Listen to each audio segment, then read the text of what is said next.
Hello and welcome to another video. This is the 7th episode of the story, where Naruto's journey through life after his battle at the Valley of End reveals what it truly means to be strong in a world filled with shinobi, conspiracy, and the concepts of good and evil. Please support us by liking and subscribing. Let's just get started. Haku's body was carried back to the village of Konohagakure by Gaara's sand, surrounded by Naruto, Kira, Uchiha Sasuke, and Haruno Sakura, who had arrived on the scene soon after Tsunade did and immediately assisted her former master in attempting to preserve the young ex-Mist Nin's flicker of life. That flicker of life remained, but Tsunade said it was nothing short of a miracle that he was still alive, let alone breathing. She guessed he had maybe a day before his brain simply shut down unless the bijou inside of him did something to preserve Haku's mental functions. All Naruto heard was that his newfound friend might die soon unless something was done to help him. Only problem is that only Haku can do anything now, Naruto thought sadly as he walked out of the emergency medical tent that had been erected by the genin in their absence, accompanied by the members of Team 7 and the Kazekage. Kira had elected to stay with Tsunade and lend what medical techniques and chakra she could to Haku's recovery. Upon hearing that declaration and seeing the look on the young Iwa Nin's face, Sakura was strongly reminded of herself back in the days of pining after the now prodigal Uchiha. And what happened to that girl? Sakura thought with no small amount of nostalgia as she glanced sideways at the Uchiha. He had taken the news of Haku's critical condition almost as worse as Naruto did, and seemed just as sincere, something which pleased Naruto despite the situation. It seemed the Uchiha was letting down his guard again and letting other people touch him in the way only friends could. When they reached the middle of the survivors of the attack on Konoha's camp, Gaara turned and stopped the Konoha Jounin. Naruto, nothing has given me greater pleasure recently in the past few months than to see this village saved from destruction, Gaara confessed. Naruto looked around at the devastation of his home, at the ninja and civilian workers who were rebuilding the city, then turned back to Gaara, one eyebrow raised incredulously. Gaara returned the look one better, and Naruto looked away. Total destruction, then, Gaara allowed. But despite my desire to stay and assist in the reconstruction, I feel that Sunagakure has been without its leader for too long, and that I must return. Besides, I must bear home the news of those ninja that will not be returning with me, he added, looking in the direction of his desert home. Naruto nodded and smiled, knowing that same feeling of yearning to be home. Then get out of here, you bum, he said in mock indignation as he extended his hand to the man who once tried to eradicate his existence and had now saved it from such annihilation. Gaara took the hand and shook it firmly. Arigato, Naruto, he bowed, and then turned and walked away. Don't stay a stranger, Naruto called after the retreating gourd. Sakura giggled as they saw Gaara's head dip forward in exasperation. So what now? Sasuke asked as Naruto turned to face his friends. Naruto grinned. I have to report to Tsuandabi-chan now, so J.A., he yelled and zipped away in a cloud of dust. Naruto! Sakura shouted after him. Get back here, she yelled indignantly. And what's so funny, she demanded, seeing that Sasuke was actually chuckling. I want to say you haven't changed a bit, but you'll just hit me, won't you? Sasuke said teasingly. Sakura huffed. Damn right I will, she affirmed. Sasuke smirked. Which would only prove my point, you know, he added, unable to resist. Sakura's right hand twitched. Slap. Sakura's hand impacted Sasuke's cheek, but did not follow through and remained on his face. It took all of Sasuke's willpower not to blush as the pretty Kunoichi took a step closer. I heard you were almost killed, she said softly. Sasuke nodded. Yeah, me, Kakashi, and Enai-san got our butts handed to us, he clarified. Sakura giggled and wiped a tear away. You're starting to sound like Naruto, Sakura teased. Sasuke's eyes widened, then shrugged. Oh well, he sighed in resignation. Don't tell him I said this, but he is my best friend. That kind of makes sense, he said sheepishly. Sakura smiled, and then looked to the ground. Sasuke, why? Why did you leave? Sakura said in a whisper, but Sasuke still heard. Sasuke made a decision then to begin to right the other wrongs he had committed in the past. Sakura almost had a heart attack as a result when she felt Sasuke's strong arms pull her into an embrace. Unable to handle the shock and want all at once, she threw her arms around the Uchiha and sobbed into his shoulder. Part of her was surprised that it wasn't his chest she was crying into and that he was now only a few inches taller than her. Sasuke held her for a while, then pushed her away, and Sakura was somewhat relieved by the pain in his voice when he said, "Gomen, Sakura-kun. You know that I was under the influence of Orochimaru, but some of the blame for that decision falls on me, and I promise you that I'll try to make up for my mistakes," he said solemnly. Sakura acquired a playful gaze in her eye as she pulled Sasuke into another embrace. "You know, I fell for Naruto for a while, some months ago." Sasuke groaned. "That dope?" Sakura grinned into his shoulder. "You can't deny, he's really handsome now, and he's really strong." Sasuke gave her a slight squeeze, surprising himself at his intimacy. "Well, then it looks like I've got some training to do," he heard himself say. Itachi watched the couple as he hefted a piece of rubble over to the building from whence it came to be reattached. He smiled, using the Sharingan to read his brother's lips. "Smooth moves, Otudo, smooth moves," he said proudly. "What's up, Itachi?" Kakashi said as he walked to stand next to the Uchiha. Itachi simply pointed at his brother. Kakashi grinned. "'Bout damn time," he said, and helped his new friend with his burden. Meanwhile, somewhere deep in a forest, another war of a sorts continued. "Damn it, Enai-san. Could you, for once, not land on me every single time we try this?" a muffled voice said from underneath another body clad in black outfit and red cloak. "Well, maybe if you didn't rush into the gate so quickly every time we opened it to try and get home, you wouldn't be on the bottom," retorted the blonde as he got up off his younger brother. He fingered his ponytail as he watched his also blonde companion brush himself off and examine their new surroundings. "Hey," the younger brother said suddenly. "I can feel some sort of energy in me," he said curiously. The older brother cupped his chin in puzzlement, then brought his hands together in a clap, then slammed them into the ground. A small yellow head with a spig of blonde hair erupted from the ground in a cloud of dust. It glared sullenly up at the older brother. "Alphonse," the older brother said, an evil grin forming on his face.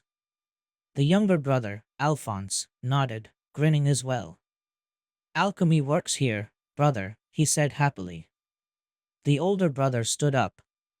"But it feels like I've been drained somehow," he said, experimentally flexing his arms. "Perhaps the laws of this world allow the energy used in alchemy in a different manner," Alphonse suggested. The older brother nodded. "In any case, we'll need some supplies for our next attempt." "Let's go look for some sort of market," the older brother suggested, and together they headed in the direction of the sun until they found a path, then followed it. After abandoning Sakura and Sasuke to their feelings, Naruto had rejoined Kira at Haku's side. "Gaara left," Naruto said by way of greeting as he entered the medical tent. Kira nodded, never taking her eyes off Haku's seal-covered form. The burns on this body had been healed, but Tsunade and Sakura were unable to determine how his internal organs were affected by the heat of the dragon's fire. "How is he doing?" Naruto asked as he stood opposite of the red-haired Iwa Nin. She shook her head. "He hasn't shown any signs of life, other than breathing," Kira finally said, looking up at Naruto. However, when she looked up she saw that Naruto too was staring intently at Haku. She watched as a lone tear emerged from the sharingan he bore and fell down his cheek. "Naruto-kun," she said softly. He looked up, and Kira smiled. "Kira-chan arigato," the blonde said softly. She recoiled puzzled. "What for?" she asked. Now it was Naruto's turn to recoil. "Kira-chan, you abandoned your home to help a ninja you had never met before. You went with me, helped me take out a member of Akatsuki, and then saved me from that crazed fire team. And now you're looking after Haku, Naruto said with disbelief. Kira blushed and looked at Haku. That's what friends do, Naruto-kun, she said as she brushed some of Haku's hair out of his face. Naruto smiled, but it soon changed to a grin. He decided to try and cheer her up. You know, when Obito hit us with that Dojutsu and you guys fainted, Haku caught you before he fainted, Naruto said nonchalantly, but his words had the desired effect. Kira blushed and removed her hand from Haku's face. Really? She asked faintly. Naruto nodded. Kira looked from Naruto, then to Haku and smiled softly. That was sweet of him, she trailed off as she gazed at Haku. Then Naruto was suddenly alert as an idea began to form in his head. Kira-chan, could you go outside and check to see where Tsuandabe-chan is? He asked urgently. Kira looked confused, but obeyed his request and checked outside the tent. There's no sign of her or her attendant, she confirmed as she walked back over to Haku. Naruto grinned and motioned her over. Kira, do you like Haku? He asked with the subtlety of a nuclear bomb. Kira blushed, but Naruto was satisfied with her nod. Do you like him enough to stay in Konoha until a successful alliance with Iwagakure is formed? Naruto asked, and again Kira looked confused. Such an odd question, she thought. Then she realized what he was implying and grinned devilishly. That would take a couple years, wouldn't it? She said, egging Naruto on. He nodded excitedly. Kira nodded. Then yes, I would. Naruto pumped a fist, yada. Okay, I need to stand as close to Haku's bed as you can, he said. Okay, but you've got to start making some sense soon, Kira warned as she complied. Naruto grinned excitedly. The Sharingan is a wonderful bloodline, Kira-chan. Its specialty is kanji seals, and one of its abilities is to memorize and store the information for every kanji seal I've ever seen, he explained quickly. Kira nodded, realizing what Naruto had in mind as he closed his eyes and sat on the dirt in the tent. Under his eyelids, Kira could see his eyes fluttering, as if in REM sleep. What Naruto saw when he closed his eyes was like a visual database of seals and information. If it wasn't for his practice at absorbing memories from his Kage Bunshins, he wouldn't have been able to handle the rate at which he had absorbed and scanned the information, but as it was he had no trouble locating which seal he had in mind. Yeah, this can work, he thought excitedly. He snapped open his eyes and leapt to his feet. Kira, I'm going to seal you, me, and Haku together, and I'm gonna lend him some of each of our demonic chakra, he said excitedly. Kira paled. Naruto-kun, that sounds like a good idea in theory, but why will that help Haku? She asked worriedly. Naruto shook his head. Aside from corporeal chakra, Kyubi's other ability was an incredible rate of regeneration. Naruto said. Combined with your chakra and that 9 lives thing, Haku should be revived. Kira finished excitedly. Kira, how many of those lives do you have left? Naruto asked. Kira smiled sadly. Just 2, since that fight with that Akatsuki woman, she confessed. Naruto immediately shook his head. Okay, just me then, he said. I don't think so. Kira yelled, causing Naruto to jump back, startled. I will sacrifice one of those lives for Haku-kun, she said, after a breath. Naruto stared at the determination in her green eyes. Then he shrugged. Who am I to deny true love? He said as he looked at the ceiling of the tent while simultaneously ducking a kunai flung by a blushing Kira. Oh well, let's do this thing before Tsuanda comes back, he said, rolling up his sleeves as he positioned himself exactly opposite of Kira and began to write with the Sharingan, converting his chakra to its demonic form. The kunai Kira tore through the wall of the tent. On its errant path it passed many surprised shinobi who were forced to dodge. One of them snatched it out of the air, turning to examine where it came from. The medical tent, Tsuanda said grimly, motioning for Shizun, who got up from completing the healing of Rock Lee's injuries acquired during the fight with Zetsu and accompanied her master. Lee shrugged and leapt to his feet, intent on joining the reconstruction efforts before his Hokage could stop him. Naruto watched through the Sharingan as his chakra and Kira's mixed above Haku's chest. They formed two clouds and refused to mingle. Now for the tricky part, he whispered and placed his right hand over the two conflicting chakras. He remembered the first time he applied the principles of the Rasengan to create a whirlpool to combat the water clones of attacking Rain Ninja, and did the same, using the two demon chakras. They began to swirl together, and now even Kira could see the green and red-orange mix together to form a swirling ball of chakra. Naruto now had to maintain the ball as he scribed a seal on the chakra itself, which would hopefully allow it to enter Haku's system and heal him. However, as soon as he tried to write the kanji, the ball faltered in its swirling. Kyuso. He cursed mentally.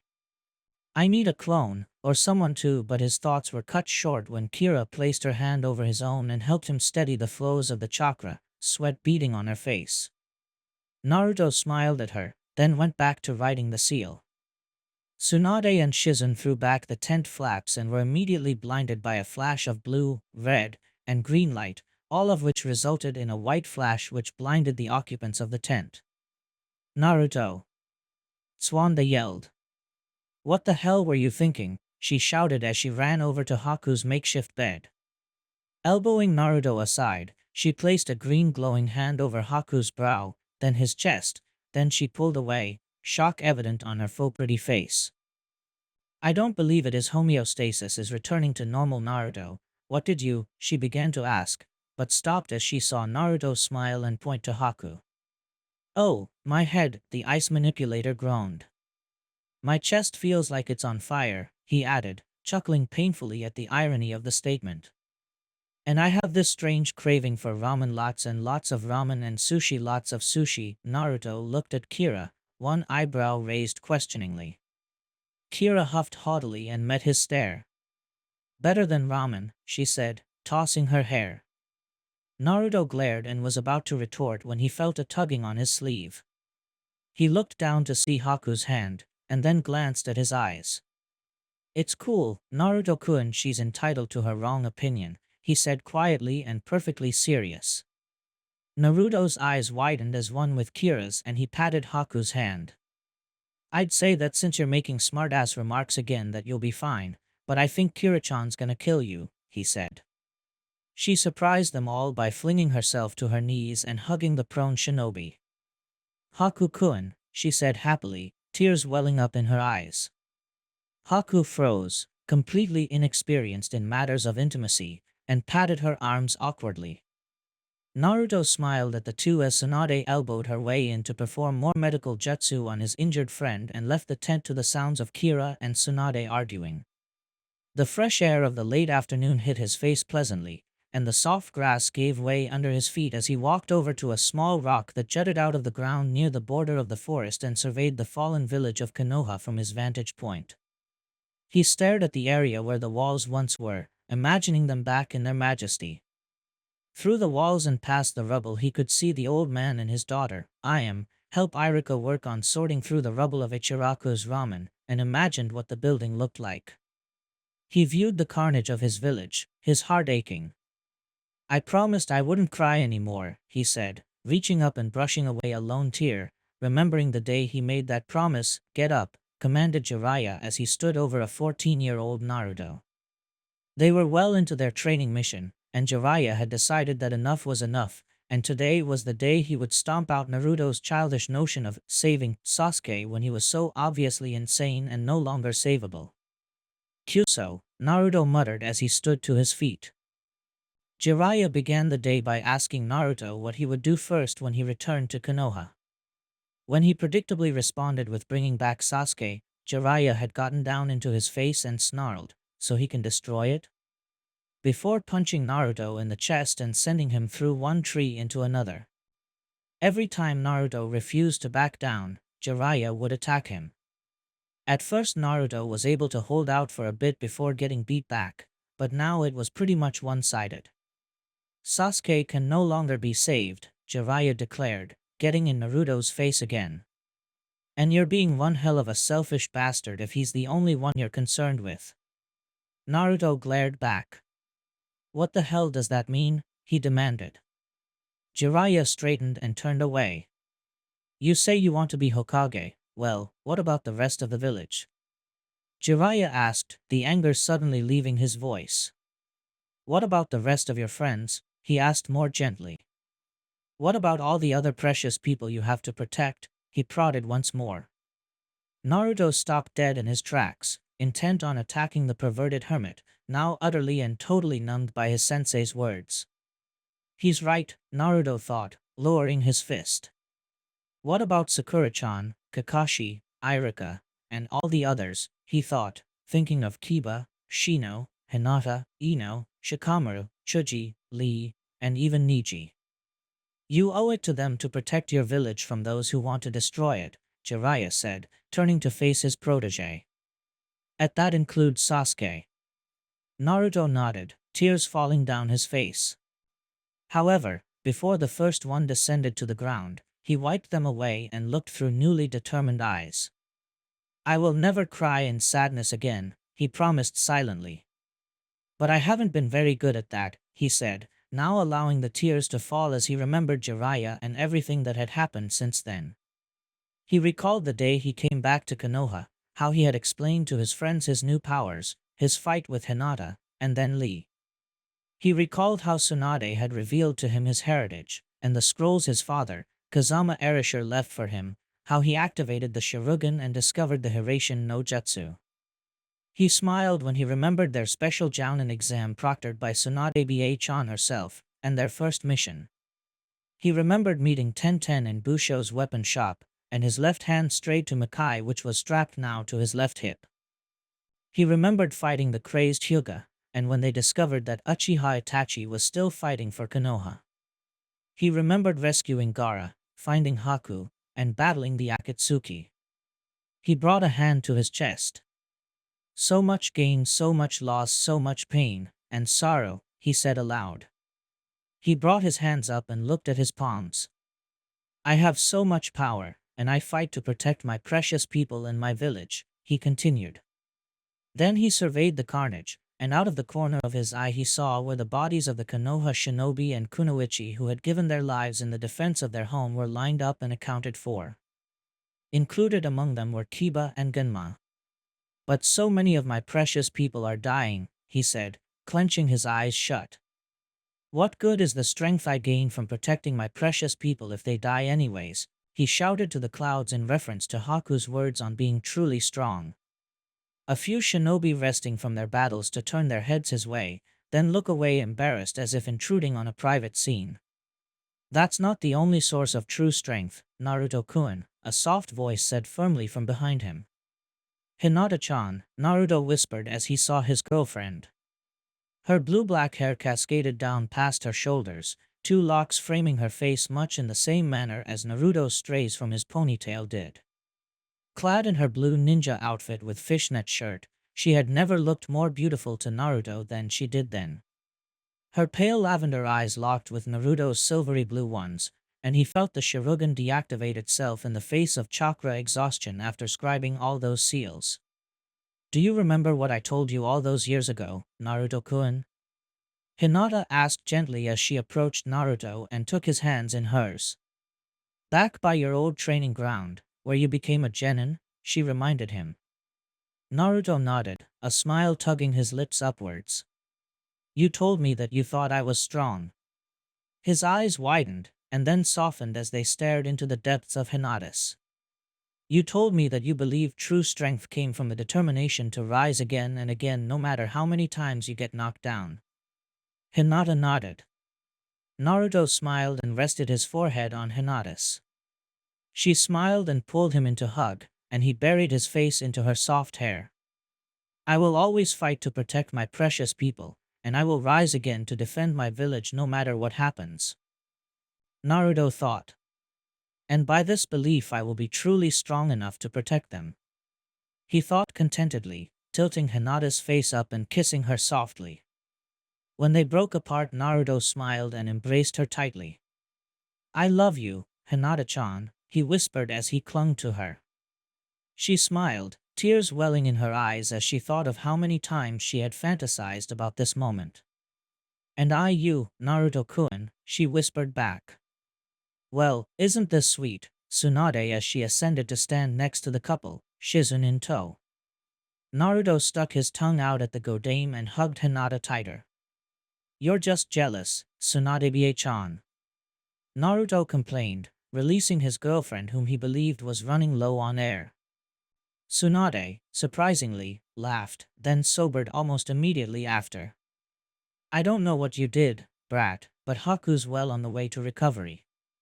He shouldn't get up for a few days, but he says he'll be ready to help with the reconstruction soon. Naruto gave a sigh of relief. Good. I was hoping that my little trick would be more than a temporary cure. How's the reconstruction faring, by the way? Tsunade sighed. Well enough. My plan is to hold a memorial service for those killed in the attack tonight. But first, we have to round up the remaining ninja and civilians from Grass and organize an escort to take them home. I think they'll be protected enough by our veteran genin and a few chunin, seeing as how the major threats have been eliminated.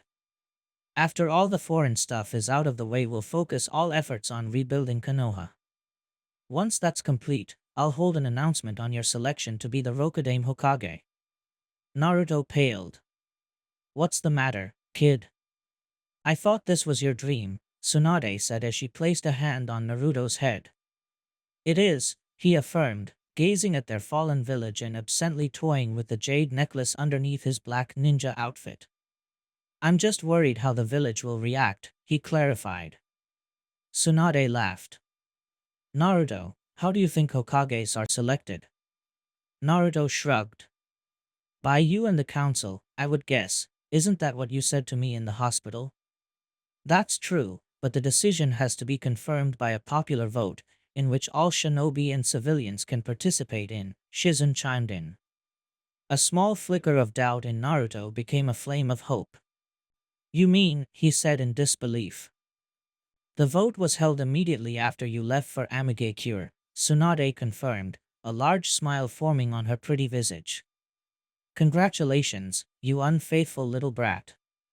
Naruto laughed, though inside he was dancing for joy. I'm finally gonna achieve my dream. I can finally protect my home as the Hokage, because the villagers have finally acknowledged me. Excuse me, a voice called out. Tsunade whipped around, and Naruto, Hinata, and Shizun followed suit. They were faced with a pair of young men in their late teens, yet both of them exuded a sense of experience, the kind of aura one gives off when they have seen much and learned even more in the world. Hi there. My name is Alphonse Elric, and his is my older brother, Edward Elric. Ah, Alphonse said, trailing off when he realized that the strangely dressed people in front of him couldn't understand a word he was saying. Brother, we've got a problem, he said worriedly. Easy, Al, Ed cautioned. Even if they can't understand us, Alphonse and Edward can't be mistaken for anything other than names. He pointed to himself. Edward, he said slowly, then gestured towards his brother. Alphonse, he repeated. He sighed with relief when the blonde dressed in black, who looked a lot like their father Hohenheim of Light, with his blonde ponytail and loose hairs around his face, returned a dangerous-looking sword to its sheath. The tall blonde with the ponytail, green coat, and enormous bust motioned towards a large tent. Edward surveyed the wreckage of what appeared to be a village. Looks like they've recently seen some hard times, he said to his brother as they were escorted warily to the tent. An idea was forming in Alphonse's mind, but he kept it to himself for now, following his brother silently into the tent. When they entered, the tall busty blonde spoke, and it took Al and Ed a minute to realize she was speaking to them, in their language. I don't know where you two came from, but you better explain. I haven't heard this language for years since I had traveled to the ends of the continent. I don't look it, but I'm old, 54 years old. So hang on a sec while I try a jutsu that will let us all speak plainly, Tsunade said, glaring at the two blondes. They nodded dumbly.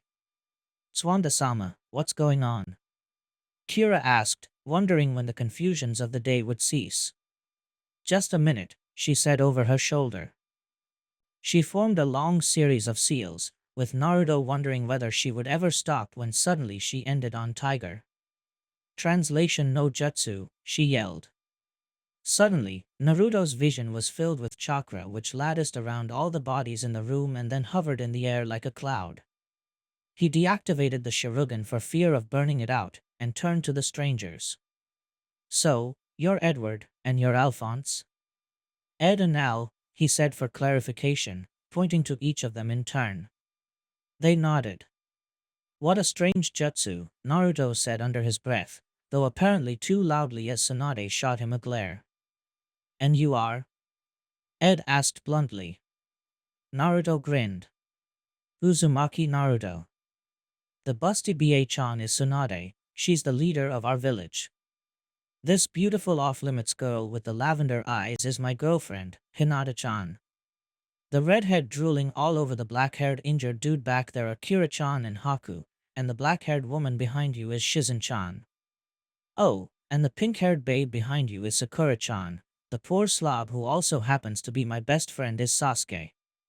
Say hi to everyone, he said, waving his arms around the group which was collectively glaring at him, though Hinata, Sakura, and Tsunade were also blushing. Alphonse shuddered. You've got as much energy as brother, he said with fear, earning him a rap on the head. Ow! Brother, you can't do that like you used to, it hurts. Al complained. Ed huffed. Good. Now maybe it'll help get the message across, he retorted. He noticed Naruto looking at them puzzledly. We're brothers, he said, as if that explained all. Which it did. Oh, Naruto replied. So who are you and where did you come from? Why are you here? Tsunade said abruptly. We're sure you're both very friendly, but we're just wrapping up a war and we're really at our limit with crazy crap going on, she said, explaining her somewhat inhospitable behavior. Understood. My brother and I are alchemists from a parallel world that often been called Shambhala. We have the ability, in certain parallel worlds like this one in our home, to decompose matter and restructure it according to our whim if the correct materials are present in the correct amounts. If we are anything, we are scientists, and we are desperately trying to get back to our home, Edward explained. Seeing the looks of utter confusion on some faces, he added, and that was the short version. Pray to whatever you worship here that I don't have to recount the full one. Kira brought a hand to her head and massaged it gently. I really need a nap, she moaned. Haku grinned and made to shuffle over as if to make room for her on the makeshift hospital bed, which earned him a blush from Kira, a grin, and a light smack. And just how did you end up here? Sasuke said, moving around to face the two brothers. Ed sighed as Al fielded this one. Brother here thought that he had the right destination in mind when we went through the gate dash, he began, but he was stopped. What's this gate? Sakura questioned innocently. It's sort of a portal between worlds. At first, we believed it connected only ours to another, but we've recently discovered that there are many parallel worlds, all connected through this gate. There is a finite number, which means we're sure to get it right eventually, Ed clarified. Then, something caught his eye and stared at Naruto until he became uncomfortable. You, for example, have come into contact with the gate, he said after a moment's inspection. Naruto nodded. I think I'm beginning to see the connection here. This gate is the door through which all life passes in death, correct? Naruto asked. Ed nodded. We're not sure where souls who have no bodies go, but it's definitely nowhere a living human body can go, he said, shuddering as he said the last bit. We know, we tried once, and we paid the price. We got back what we lost, but now we still have to get home again, Al said vaguely. Meanwhile, Ed had placed his hand on his chin and appeared to be in deep thought. Come to think of it, when we were walking in the gate last time I remember seeing someone who was dressed a lot like you lot here, he said after some introspection. Great mane of white hair, red streaks down his eyes, Naruto's heart stopped. What did you say? Tsunade asked hurriedly, leaning towards Ed and Al and causing them to blush at the cleavage revealed to them. Just like Sensei, they thought in unison. Aloud, yeah, we met him in the gate. Now that you mention it, Edward added, fishing around in the pockets of his jacket. He put this in my pocket. I can't it, but maybe you can. Did you know him? He asked as he handed the scroll to Naruto, who pocketed it immediately. Yeah, he said sadly. Yet he couldn't help but wonder. Where was Arosenin? We really need to get going, Alphonse said awkwardly after a pause. Tsunade nodded suddenly. We can help you, actually, she said quickly. Come with me. And she exited the tent, Elric brothers in tow. Not knowing what else to do, Naruto and his friends followed. Help me up, Haku said abruptly, and the seriousness in his voice startled Kira into helping him onto her shoulder. He smiled warmly at her as they limped outside together. Tsunade appeared to be giving them directions to the Valley of the End. When she had finished, the Elric brothers thanked her and made to leave. But before they had gotten far, they appeared to begin to argue, and soon they had stopped completely. Finally, the older brother Edward threw his hands up in the air and followed the younger brother Alphonse back to the group of strangely dressed people. I think we can help you in return for your help, lady, Al said excitedly. Equivalent trade, after all. Tsunade only nodded. And what did you have in mind, understanding the principle which the boy spoke of? The boy grinned. That rubble, that makes a circle around the rest of the debris, was that a wall? Ed asked, seemingly at random. Tsunade nodded, and Ed grinned. Watch this, we'll show you what alchemy can do, the elder brother said proudly as he walked towards the village. Get everyone out of what's left of this village, he ordered. Tsunade twitched a little at being so casually ordered around, but spread the word nonetheless. Soon all the shinobi and kunoichi and civilians who had been hard at work were gathered around them. The two brothers, satisfied that no humans were present in the village, approached. As one, they clapped their hands and slammed them into the ground in front of them. Everyone was forced to turn away at the flash of blue light that followed. Hinata, who had activated her Byakugan, was forced to quickly release it and hoped her cousin Niji and her family had done the same. Next her, Naruto and Sasuke also released their Dijitsus for fear of being blinded by the energy they all saw so clearly. When the light died down, many fell to their knees, others were too shocked to even do that and simply stood, their jaws hanging limply on their hinges. Before them stood the wall which had once surrounded the village of Konoha in all its glory before Akatsuki's attack completely demolished it. It had been reconstructed completely, in a style none of the people gathered had ever seen. But it looked strong, strong enough to defend the will of fire. The two brothers got to their feet and appraised the reaction of their audience, paling as they took in the effect.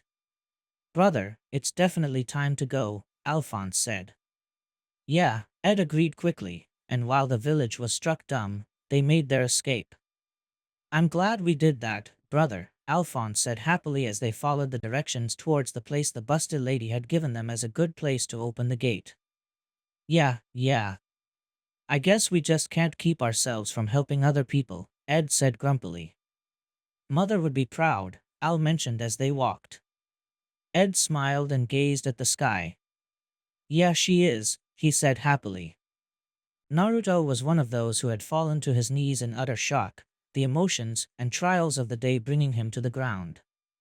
Incredible, Tsunade said, rubbing her eyes to make sure she wasn't hallucinating, then bringing the scroll the two strangers had given them to her eyes. After she perused it, she passed it to Naruto and took stock of the situation. Hey! Get back to your work, you lazy bums, she yelled good-naturedly. Choruses of OSU assaulted the Godame's ears as everyone went back to their unfinished tasks. We are gathered here so that we may never forget this day, Tsunade began. They had finally reached a point in the reconstruction where Tsunade declared a halt to the day, and ordered that the population gather as best it could around the memorial stone near the training grounds, which lay outside of the conflict which had ravaged Konoha. The ninja and civilians from Grass had been dismissed from the Hokage's command to return to their home to rebuild their own village after a casualty report for their forces had been written up. Everyone had surrounded Tsunade, Naruto, and his friends around the stone, which Kira had used an earth jutsu on to enlarge and engrave the names as dictated by Tsunade on the new stone. Dear Tsunade Bachan, Naruto Gaki, and everyone else I'm forgetting, a week ago, refugees from Grass came to Konoha seeking protection from the criminal organization known as Akatsuki. They warned us of the impending attack, and loaned us their support in defending Konoha against those bastards, Tsunade continued, building momentum. I'm writing this because I have a feeling that someone somewhere and someone will be able to deliver this to you. I'm not sure when that'll be, but I'm pretty sure that it'll be soon. Akatsuki's army attacked a few days ago. Thanks to a brilliant counter-strategy devised by Nara Shikamaru, we were able to protect the civilians of Konoha and hold our own against our enemies. However, this would not have been possible without the sacrifice of many, many ninja in the service of Sunigakure, Grass, and those who died fighting with the will of fire. I just wanted to remind you that I'm fine. I'm not sure where this pathway I'm walking down leads, but I sense that soon I will finally be at peace after a long, thankfully, lifetime of battles and struggles. Being one of the legendary Sannin wasn't easy, and now, Tsunade, you're the last. Among those who sacrificed their lives so that we might gather here today are Inuzuka Kiba, Shiranui Ginma. The list went on for a very long time, as on the stone were engraved the names of all the Suna ninja Gaara sent and the Grass Nin who had died in the battle. But we left behind our legacies, didn't we? You trained that loud pink-haired babe, and I trained the heir of the Yondaime Hokage. Hell, even Orochimaru did his share, if that blonde loudmouth ever manages to bring that asshole of an Uchiha back. Looks like the legend of the Sannin will live on, Keep your chin up, Tsunadeheim. We'll see each other again, I'm sure of it. Let us never forget what happened. And let us never forget the actions of all the ninja of Konoha, those who died and those who lived on to enjoy the fruits of their efforts to defend their homes, those who will live on, allowing those who died to live on in their memories. Tsunade declared, and the crowd began to roar. Naruto, make sure you become Hokage. Defend our home like I never could, and do me proud, or when I meet you on the other side I will thrash you the minute I see you. You'll do well, kid. I have never trusted anyone else to get the job done more than you. Take care of your girlfriend and treat her right. Don't let go of what you have, and treasure it forever. Kami-sama, but I'm terrible at writing mushy stuff. Tell Kakashi that he can release the final part of Makeout Paradise whenever he wants, and I'll see you all after you've lived your lives to the fullest. Konoha will be rebuilt. We will thrive, and no one will ever forget the day we stared hell in the face, and fought it back. For Konoha. Tsunade yelled. For Konoha. Naruto echoed, raising his fist into the air. For Konoha, the crowd roared. For Konoha. For Konoha. For Konoha. May true strength be with you always, and remember me fondly. Jiraiya, Lord of all Toads, Master of the ways of the woman, and King Hermit of all love. Tsunade stood outside the medical tent which had been fashioned into bedchambers for herself, Shizune, Sakura, Kira, and Hinata. The day was officially over and Tsunade had ordered everyone to get a good night's sleep. She had just finished chatting with her attendants when Naruto walked over, a look of content and peace on his face. "What's up, kid?" Tsunade asked playfully as he walked over. Naruto looked up and smiled. "We can finally rest," he said simply. Tsunade looked affronted. "What, you're just gonna let everyone else rebuild your village?" she asked incredulously, but Naruto just laughed. "No, of course not. I mean with the fighting and everything," Naruto clarified. Tsunade shook her head. Orochimaru's Otogakure and Akatsuki weren't the only threats in this world, you know. Time passed in the rest of the world, even though it seemed to stand still while we fought for our home, Tsunade admonished. Naruto nodded, the smile remaining.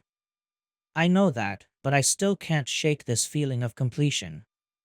Do you know what I mean? He pleaded. Tsunade ruffled his hair, glad that he wasn't taller than her. Yeah, I do, kid, she said with a grin. But we've still got a lot of work to do. Naruto surprised her then, though she should have expected such unpredictability from him when he pulled her into a hug. Yeah, we do. But at least we'll be there for each other.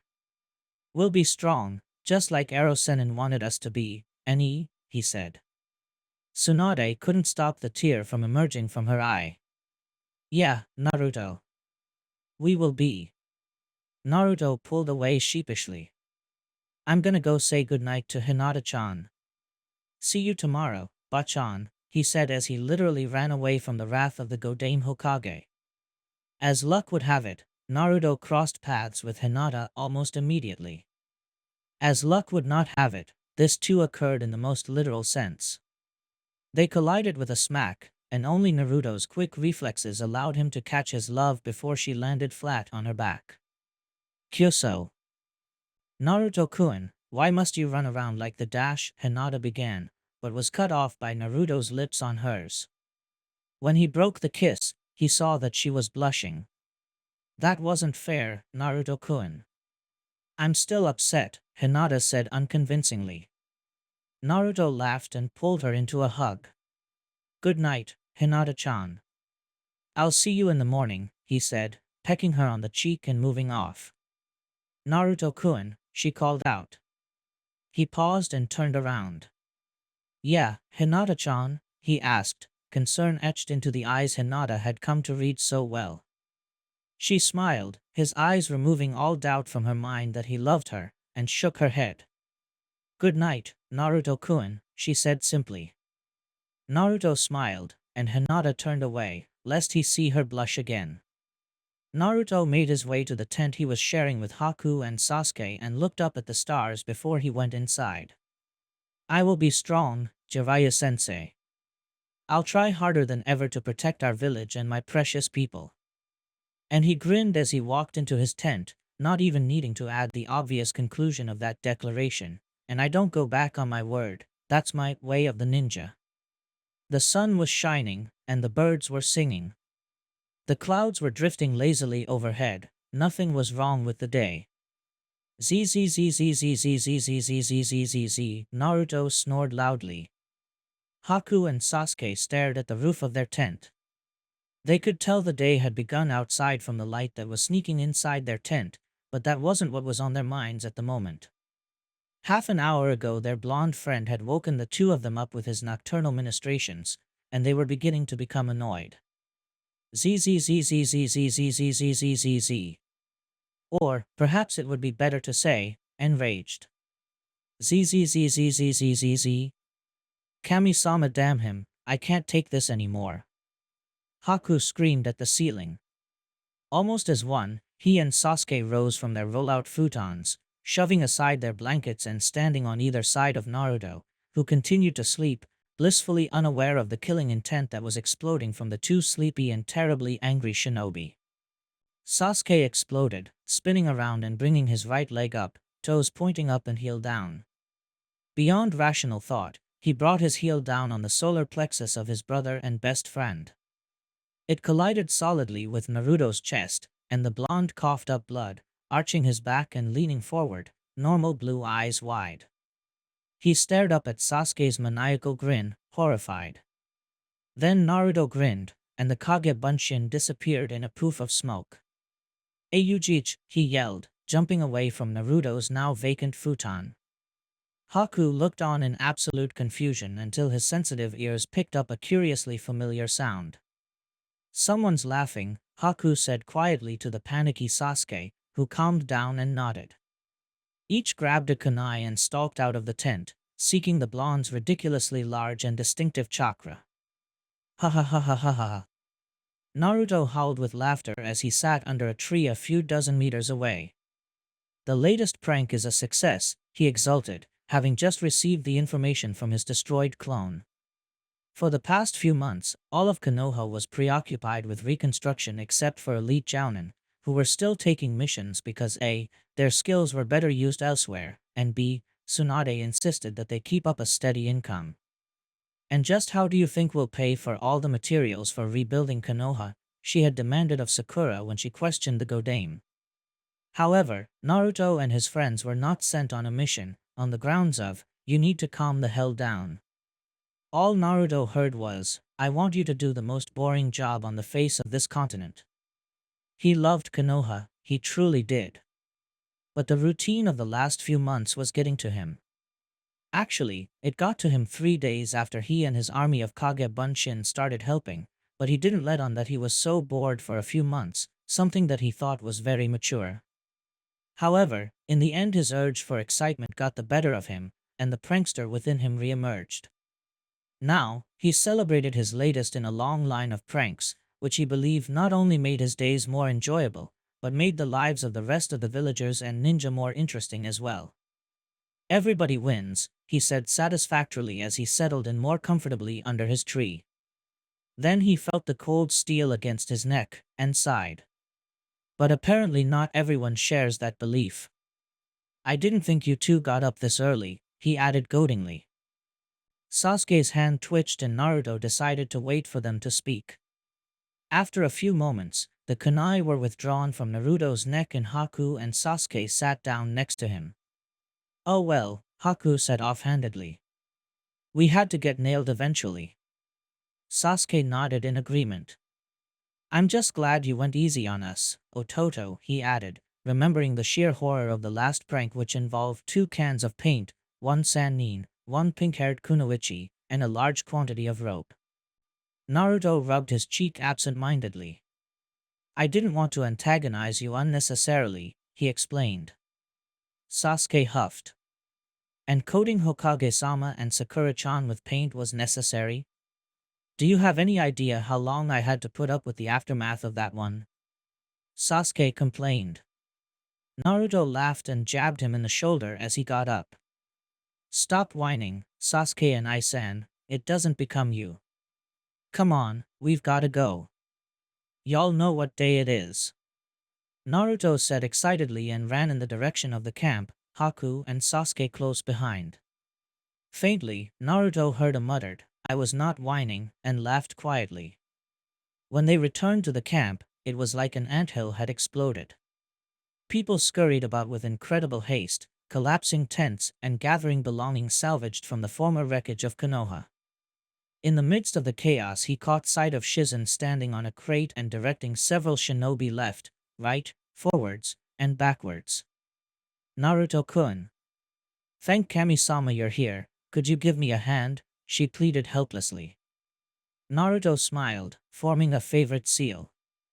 Taju Kage Bunshin no Jutsu, he said, and several hundred poofs of smoke later, several hundred Narutos awaited Shizen's command at attention.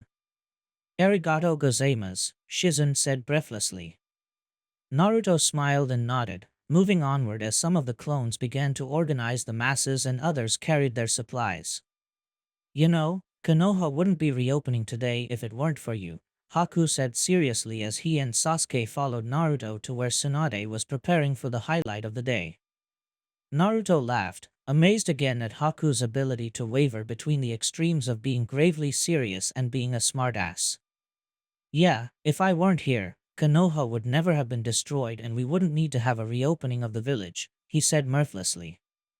Sasuke smirked anyway, but Haku frowned. I mean it, Naruto, he said. Naruto turned around and smiled sincerely.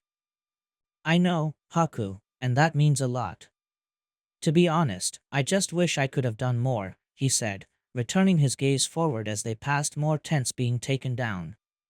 You mean like that time you did try to do more, as in too much, and you almost died? A feminine voice called out. Hinata-chan, Naruto whined, reminding Sasuke of a much younger and not much less mature blonde demon container.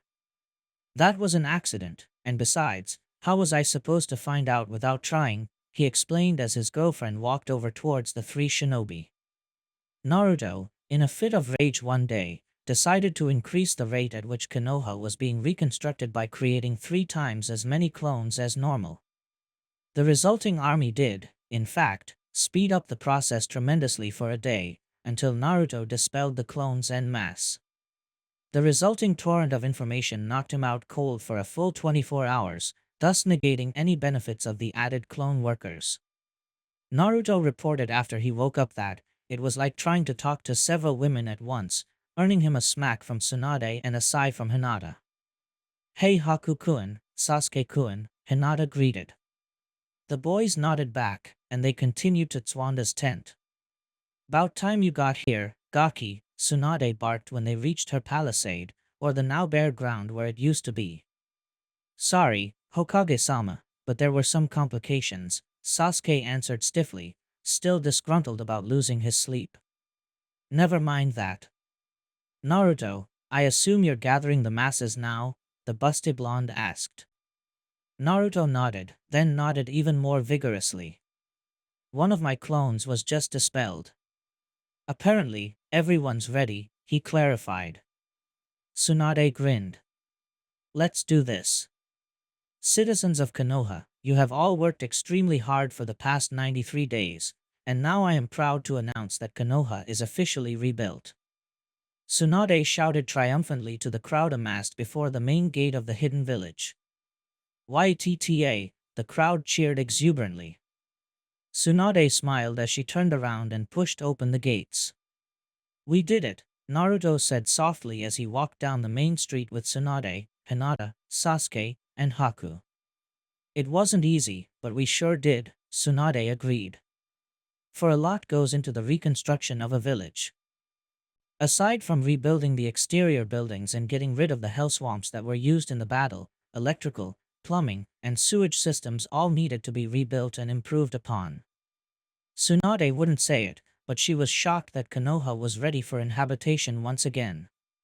"Tsunade-sama," a voice called out, and the little party stopped and allowed the crowd to filter past them in the streets while Sakura and Kira caught up to the group.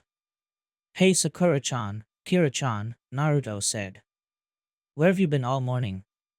Were you even there for the reopening?" Sakura glared. "Some of us have responsibilities, Naruto and Ai-chan. Kira-chan and I were finishing the healing of those injured during the construction." "Sakura-chan, be nice. Naruto-kun is just concerned," Kira admonished lightly with the air of an old woman. Sakura laughed and shook her head, while Naruto grinned. "Hey, before you go off somewhere, I want to see all of you in my office at 5:30 sharp," Tsunade reminded. "Hi, Oba-chan," Naruto said seriously as he saluted, then ducked underneath Sakura's and Tsuanda's intended slaps. "Don't forget," she warned as she stalked off. Naruto watched her go, sticking out his tongue at her back. "I just don't get you, Naruto-kun," Kira said helplessly as the group began to wander aimlessly down the avenue, Naruto leading. He chuckled. "That old hag and I go way back, Kira-chan. In fact, I was the one that got her to come back to the village and be the Godame on a bet," he said smugly, bringing the crystal necklace of the Shodame out from his black shirt and body armor and showing it to Kira. "I also won this. It's an heirloom of the Shodame Hokage and worth more than a few mountains." Kira paled. "I understand the legendary sucker now more than ever," she said, awed by this revelation. Naruto laughed. "Hey, how about we all hang at my place before Tsunade has us over?" Naruto offered. "That actually sounds like a good idea.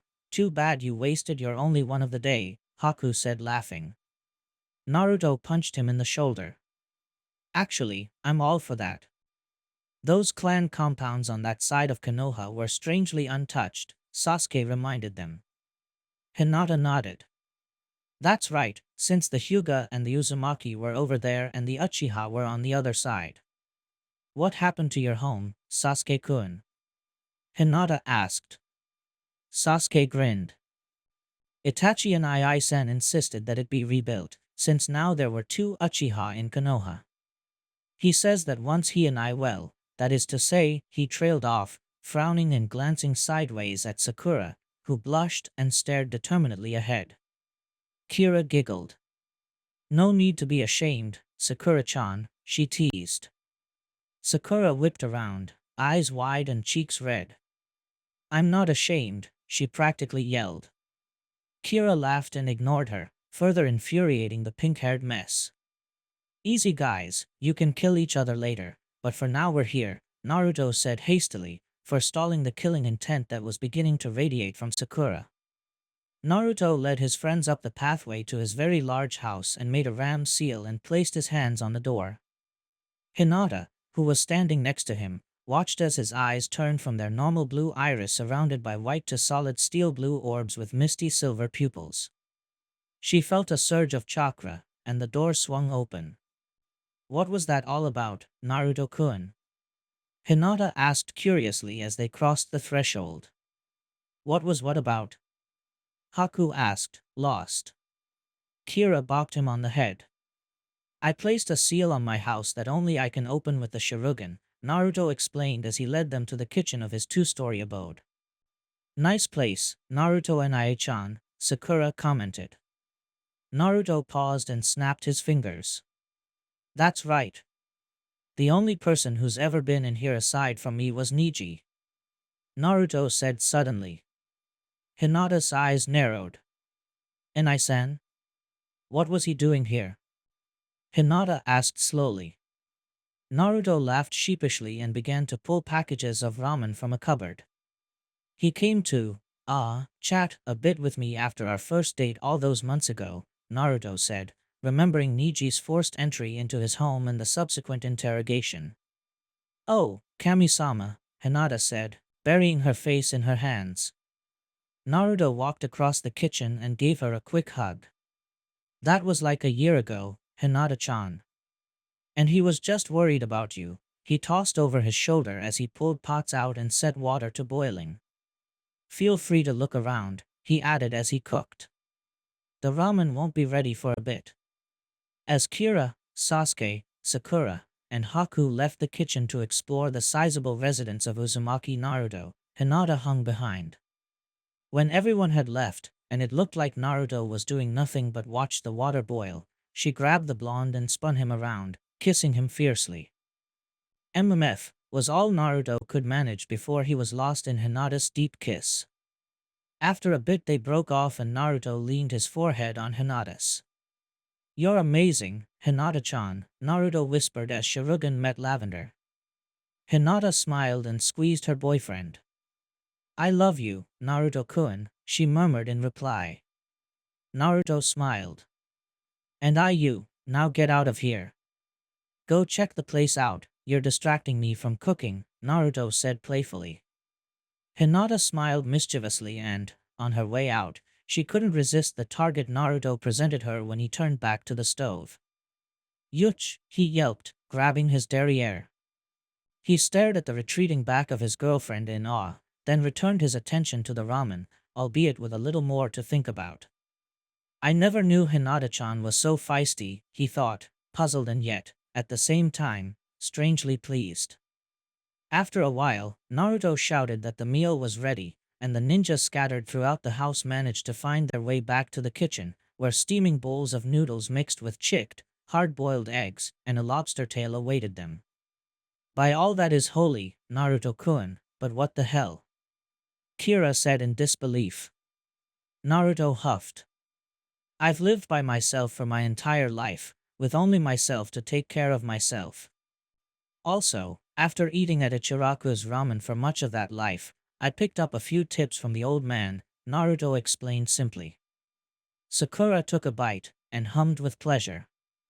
"Naruto Otuto, this is delicious," she said after she swallowed. "You're Thurshesh really good," Haku echoed, not bothering to stop eating to speak properly, or even breathe for that matter. After a few minutes, and Kira bopping Haku on the head for his terrible table manners, the food was consumed and Naruto leaned back in his chair with a satisfied belch. "So what'd you think of the house?" he asked. Sasuke grinned. "You don't deserve a place this nice," he said. Naruto laughed. "It is really awesome, plenty of room for you and Hinata-chan to fill it with kids," Sakura said, grinning evilly. Hinata blushed furiously, but Naruto shrugged. "It was built for an entire clan, which would explain the size," he replied smoothly, trying not to let his own massive blush or his dirty thoughts surface. He took a look at the clock and gulped. Crap, we're gonna be late. Come on, let's get over to Tsunade's place before she tears up the village to find us. As they sprinted across the rooftops toward the Hokage Tower, Kira glanced sideways at Naruto. Naruto-kun, why did you show us your house? She asked. There had to have been a point to all that other than eating, right? Naruto grinned. I'll explain after we meet with Bachan. And that was all he said. Tsunade stared at the clock on the wall. Shizen squeezed Tuntun a little too tightly and the little piglet squealed in protest.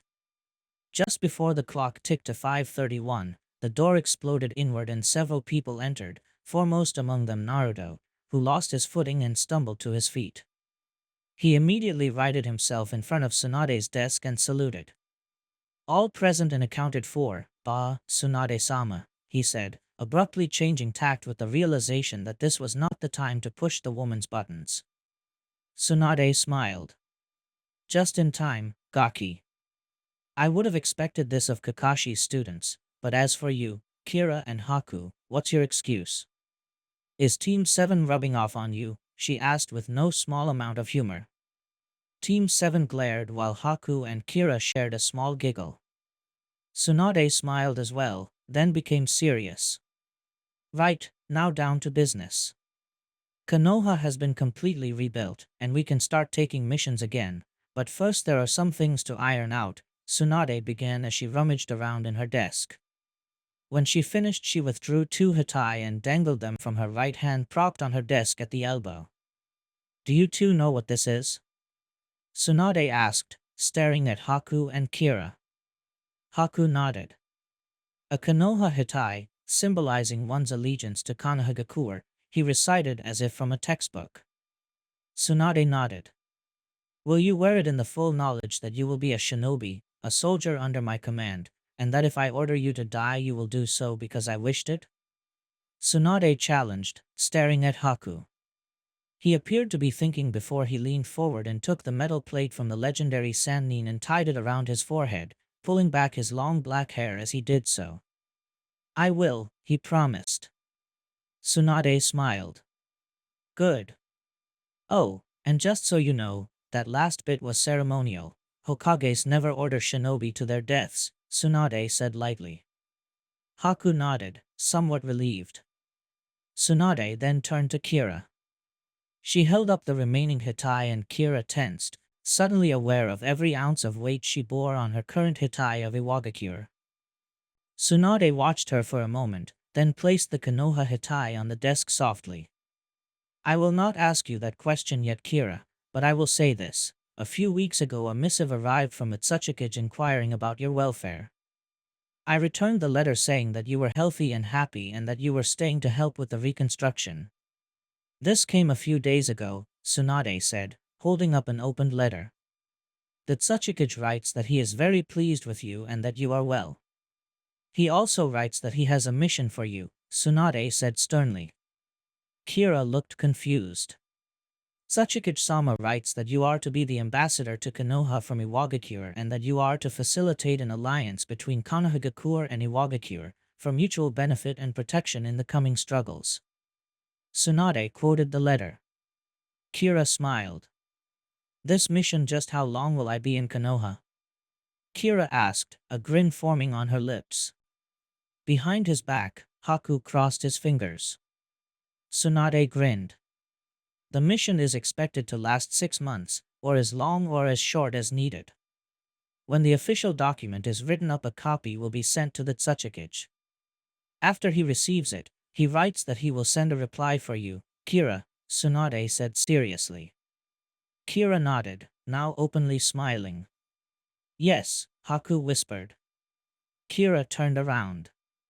You say something? She asked innocently. Haku shook his head furiously, and Kira about-faced again, complete with a slight blush. Now, while you are here I have a favor to ask of you, Tsunade continued. Kira nodded. Of course, she affirmed. Could you stay in Uzumaki Complex during your stay in Konoha? Frankly, It's the best living quarters the village can offer, and I doubt Naruto would mind, Tsunade said bluntly. Naruto stepped forward. Actually, Tsunade-sama, I have an idea. It would be stupid to not include Kira in my team's missions, so this is my idea. Let my team, Sasuke and Ai-san, Sakura Wani-chan, Hinata-chan, Haku no Aisu, and Kira-chan, stay at my house. It would make things a lot easier, and would improve our teamwork, he added hopefully. Sakura smiled. That explains a bit, she said helplessly, shaking her head. Tsunade thought it over, though she had expected Naruto to ask this. Of course. Shashi Akira, is this arrangement alright with you, performing missions for Konoha while you are not helping me draft an alliance agreement? Tsunade asked seriously. Kira nodded happily, and Tsunade turned to each of the ninja in the room, all of whom nodded their assent. She nodded and slammed her hand down on the desk. Yash. I order you to get some rest and report back here tomorrow morning no later than 8. Dismissed, she ordered. Naruto and friends left the room, and soon they were standing outside the entrance to the tower. He turned to his friends, a sheepish smile on his face. Sorry for the mystery tour earlier, but I wanted to surprise you all, he said apologetically. Sakura reached up and flicked Naruto's short ponytail. That's alright, Ototo, just don't try anything sneaky with Hinata-chan, nay, she reprimanded, laughing slightly when Hinata blushed and Naruto let out a gag. Come on, Sakura Wani-chan, you know I would never do anything like that. Naruto protested as they began to walk back to Naruto's home. Heh, Sasuke said as they walked. Naruto turned around, miffed. Yeah? And what was that for, Sasuke-kun? Naruto demanded, but Sasuke only whistled and continued, albeit at a much faster pace. Hey! Get back here, team! Naruto howled, running after his brother who only ran faster, now chuckling softly. The rest of the team ran after the two. Hinata's long dark bluish hair bounced merrily as she dashed after her friends. We're finally home, she thought happily.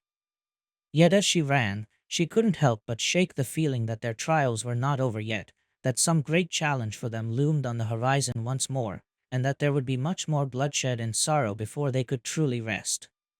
Far, far away from the village hidden in the leaves, a man approached another man, his footsteps on the stone floor resounding off the metal walls. The man who approached came within a meter of the other, who sat in a chair perusing a scroll, and bent to one knee. My lord, I have news, the kneeling man said softly. He waited for what seemed an hour, but was actually only a few minutes, while the sitting man finished the scroll, then rolled it up and regarded the kneeling man coolly. Report. The kneeling man bowed his head. My lord, Pain-sama is dead. What's more, the destruction of Konoha failed, and the village has been completely rebuilt.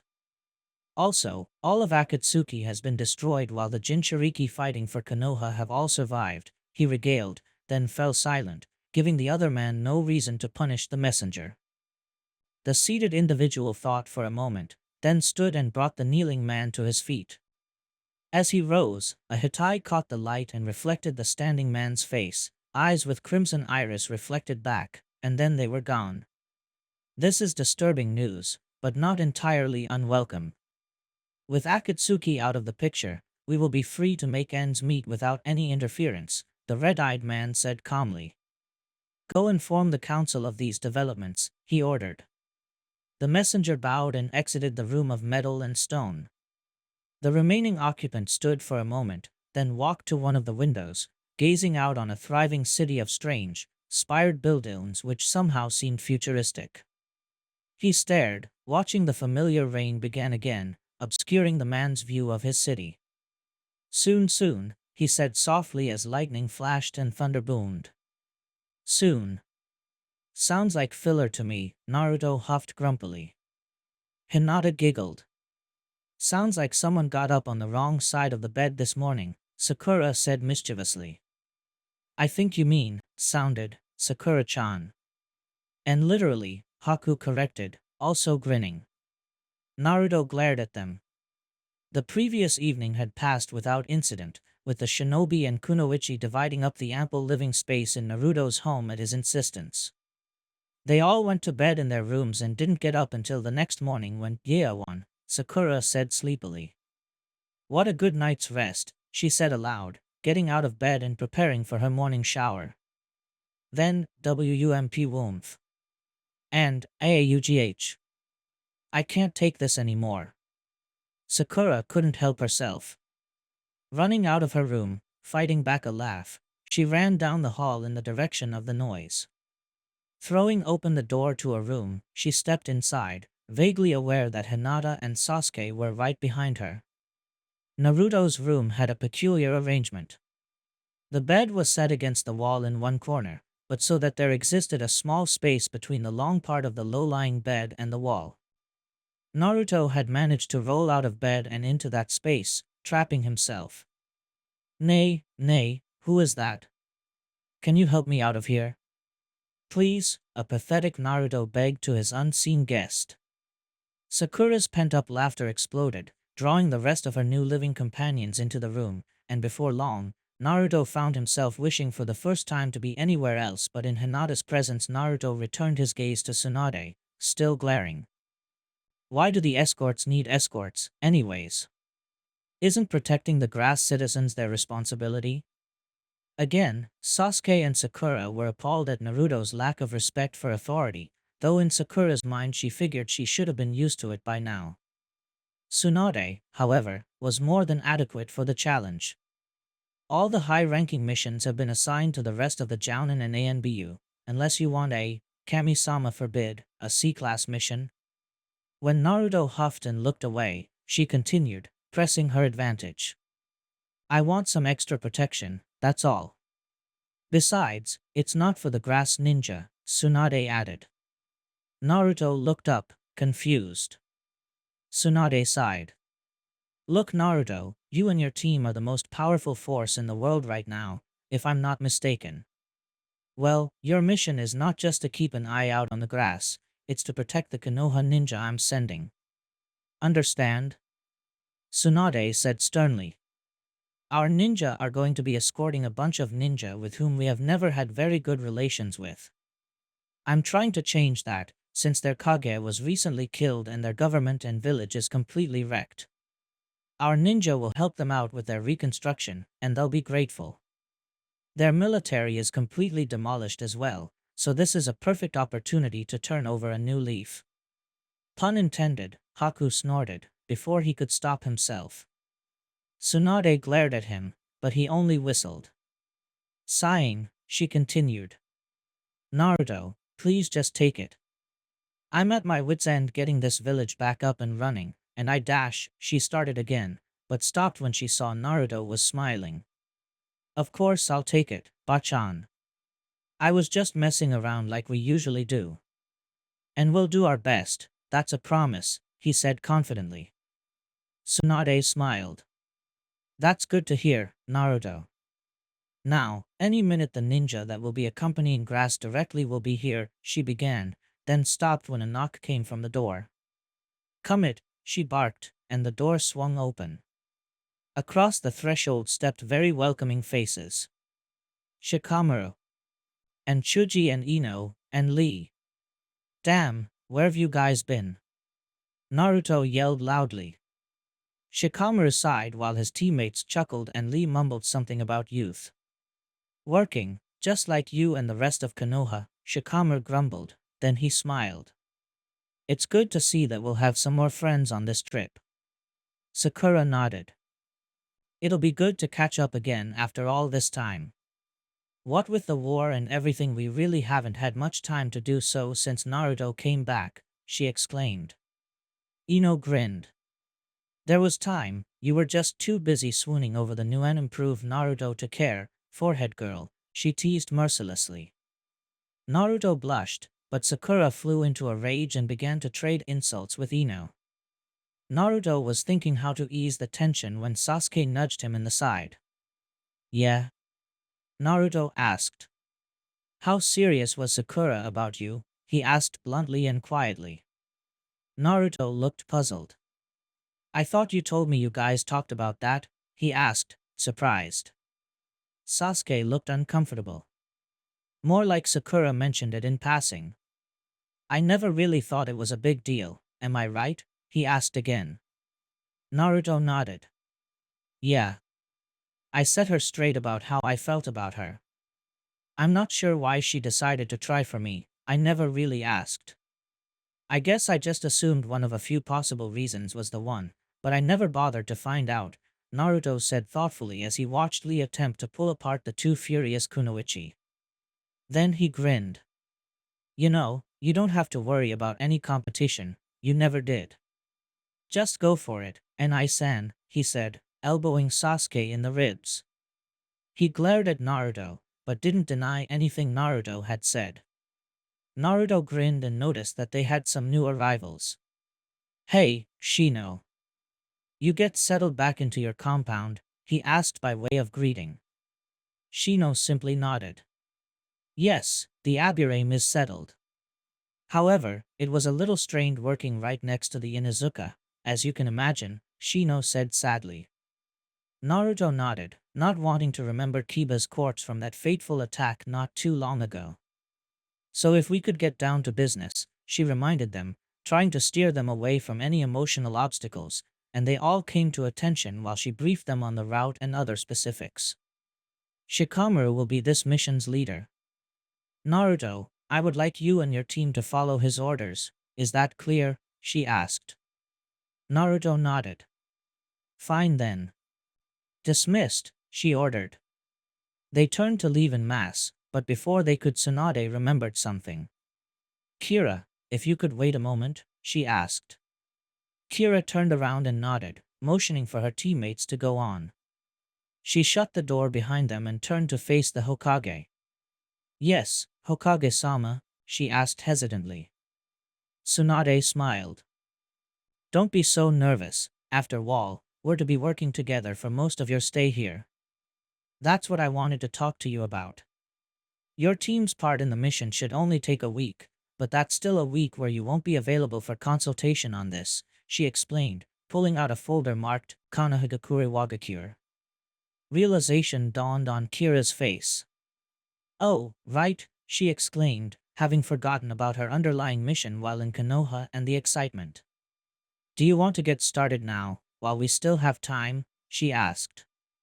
Tsunade nodded. Your mission begins tomorrow, so we don't have much of that. There are a few questions I want to ask. For starters, why don't you tell me about the current Tsuchikage? I don't know much about him, she added. Kira smiled and began to talk. Man, I'm hungry. Naruto said. Hinata sighed. Ladies and gentlemen, I give you, my boyfriend in his bottomless pit for a stomach, she said dryly, grinning when the group exploded into laughter at the dumbfounded look on the Hokage-to-be's face. He recovered magnificently and whistled. Damn Hinata-chan, that was harsh, he said approvingly. She smiled sweetly and pecked him on the cheek. You know I don't completely mean that, she said coyly. He groaned and pushed her away. Whatever, what do you say we all hit Ichiraku's before we get ready for the mission? He tossed out to the group. They all nodded.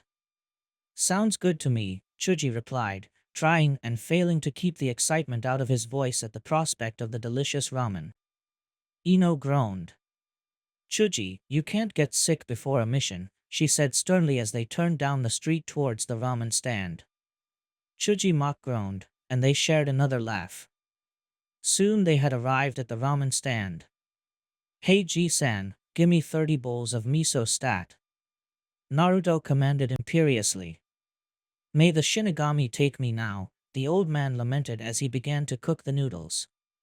He turned to Naruto with a grin, taking in the crowd.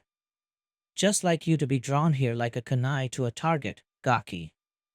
He spotted Chuji inside. It's gonna be a busy day. I haven't had a day where an Akimichi and an Uzumaki ate here in the same day for years, he said over his shoulder as he cooked. Naruto-kun.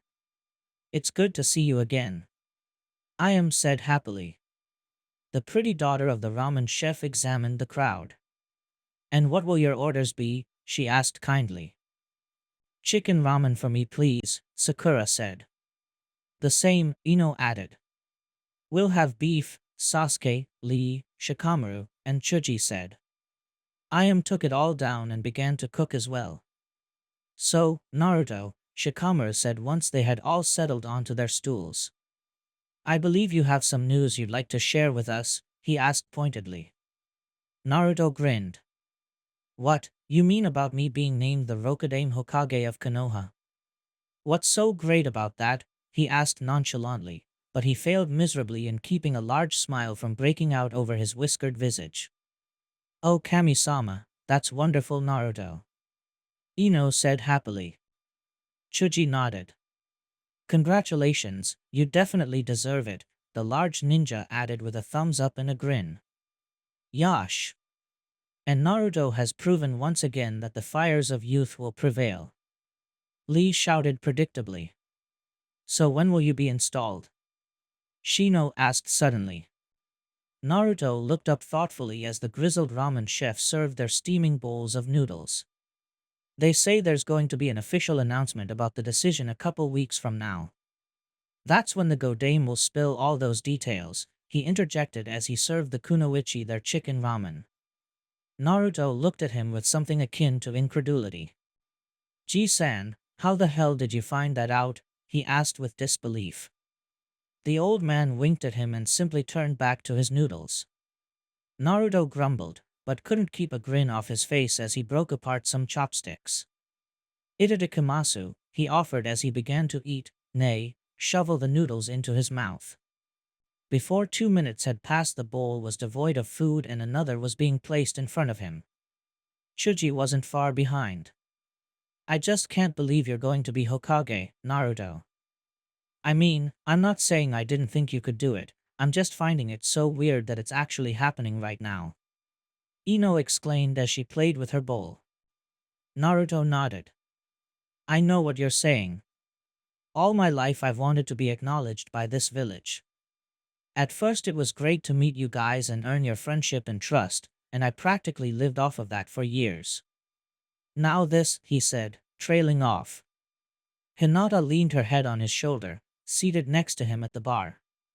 It's not like you haven't worked hard for it or aren't qualified, she said comfortingly. Naruto smiled at her cute expression, but then stared at his ramen. Yeah, but there's so much more to being Hokage than being the strongest ninja in the village. Ero Sennin told me a lot about being Hokage. He said there's more to it than assigning missions and doing paperwork. You have to make decisions that affect the whole village, like food, resources, politics, and all sorts of stuff. To tell you guys the truth, I'm a little nervous about the whole thing now that it's finally in front of me, he confessed. It's a lot responsibility. But I can't think of anyone I'd rather have protecting me than you, Naruto, a voice said proudly. A hand pulled back the curtain in front of the ramen stand. I was going to treat you to ramen, but it seems you've gone and started without me. Irika said with a grin as he stepped into the crowded bar. Irika-sensei. Naruto said happily, standing up from his ramen. He clasped arms with the older ninja, noticing that something was different about him. Nay, is that a Jounin vest, Irika-sensei? Congratulations, he said happily as he sat back at the bar. Thanks, I couldn't let you get too far ahead of me after all, he said grumpily as took his order. He turned to his former students. So you're all heading out on a mission soon, I hear. Tomorrow, Sakura clarified with a swallow of noodly goodness. For a week. Well, good luck. Classes are resuming in the academy buildings again, so I'll be busy with them at least, Irika added as he broke some chopsticks. The Jounin at the ramen counter shared a collective moment of nostalgia as they remembered their academy days, though Naruto's was less than positive. Without further ado, and some small talk, the meal was done and Naruto's team waved goodbye to their friends. Returning to Naruto's spacious abode, they found Kira waiting for them at the front door, a sheepish expression on her face. Hey guys, what's up? She asked innocently. Naruto groaned for what seemed to be the millionth time that day. Oh geez, how long have you been waiting here, Kira-chan? He asked worriedly. Kira shook her head. Almost 3 hours, she said sadly. But when Naruto looked like he'd just been told someone died, she brightened. Actually, I just got here, she said brightly, and Naruto wondered why no one would give him a break. I'll work on getting some form of entry for all of you, he said tiredly as he unlocked and opened the door, letting everyone in and running through seals in his mind that could be used to seal up a building except for a few select individuals. When they gathered in the kitchen the following morning, gear in hand and on back, they were shocked to find Naruto there and a heavenly smell wafting from the table where 6 places were prepared with eggs, bacon, and golden brown toast. Dope cooking? Sasuke asked confusedly. Sakura shook her head. Wake up, sleepy, she quipped. Naruto glared good-naturedly at Sasuke and jabbed his finger at the table as he walked to it, kneeling down in front of it and tucking into his breakfast. This looks delicious. Thanks, Naruto-kun. Kira said pointedly as they sat down. I dunno, I just think that if we're all gonna sleep here and stuff we might as well eat together, you know? Naruto said awkwardly. I think that it's the little things like this that make a good Kage, Haku said suddenly. If you think about it, if a Kage can't take care of his friends, how could he possibly take care of a village? Everyone stared at Haku, looks of amazement on their faces except for Kira, who glared. Are you joking? She accused. Haku shook his head. I know when to get my act together, love, he said with a wink, at which point Kira went, ugh, and made a deal of staring at her food as she ate it. When they were all finished, Naruto rose to stand on his knees and grinned cockily. He made the hair, and then the dragon seal and placed his palms on the table. Cleaning no jutsu, he said proudly, and with a flash the table was spotless. Just reset the places, Naruto tossed over his shoulder as he went to where Mikai was leaning on a counter and strapped it to his back, along with his backpack. I know we've been dealing with the new and improved Naruto for a while now, so why is it still so unnerving? Sakura asked Hinata in an undertone as they followed their team leader out to the town gate. Hinata shrugged, but she was smiling. He is Konoha's #1 unpredictable ninja, she said helplessly. Sakura shook her head in wonder. But what if this keeps up? Or does it mean that something horrible is going to happen soon? Sakura shook her head. After all, contemplating the end of the world never helped anyone. Ah, so everyone's here. Gather round, and I'll outline the formation we'll be using, and then we'll go meet up with the caravan to grass, Shikamaru said, motioning everyone over. Ino and Chuji were already next to him, as was Shino. Lee, however, was curiously absent. Hey, where's Lee? Naruto asked as he and his team walked over. Shikamaru shrugged. It's troublesome, but he's got to do some special training with Tsunade-sama to increase his strength, ridiculous as it is. She wants to make use of every jounin we have in solo and paired to trio missions, and she needs Lee to have more than just the gates up his green spandex sleeves. Since he's already adept at using chakra for taijutsu, she thinks he'll take to hers and Sakura's technique well, Shikamaru explained to blank faces. He shifted uncomfortably. What? She told you all that? Sakura asked. Shikamaru shook his head. Nah, but it's obvious, right? When no one nodded, he groaned and began to outline their formation around and in the caravan. Chuji swore, he muttered, troublesome. And that's that. Any questions? Shikamaru said as he finished his briefing. When again he received no objections, he shrugged. Well, let's get this over with. But as they set out, Hinata couldn't help but feel that this mission would not end well. Something's gonna screw this up, she thought worriedly. But as she took stock of her powerful friends and remembered what she herself could do, she shrugged. Well, let it come then.